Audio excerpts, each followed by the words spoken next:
40-এর পর আর শিক্ষাগত যোগ্যতার কোনো দাম নেই, দাম শুধু কর্মদক্ষতার।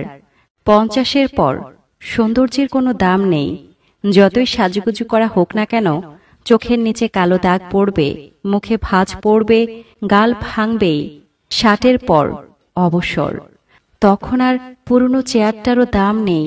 ব্যাংকের ম্যানেজার হোক বা ক্লার্ক, পরিচয় একই, প্রাক্তন ব্যাংক কর্মী। 70-এর পর বড় বাড়ি হোক আর ছোট বাড়ি, কোনো পার্থক্য নেই, কারণ ছেলেমেয়েরা সব বাহিরে, বাড়িতে শুধু বুড়ো বুড়ি। 80-তে টাকা থাকলেও তার কোনো দাম নেই, হাঁটা চলার ক্ষমতা থাকে না, তখন প্রয়োজন হয় শুধু আপনজনের জনবলের।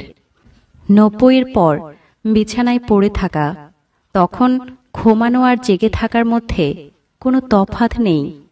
তবুও সবকিছু নিয়ে আমাদের এত অহংকার।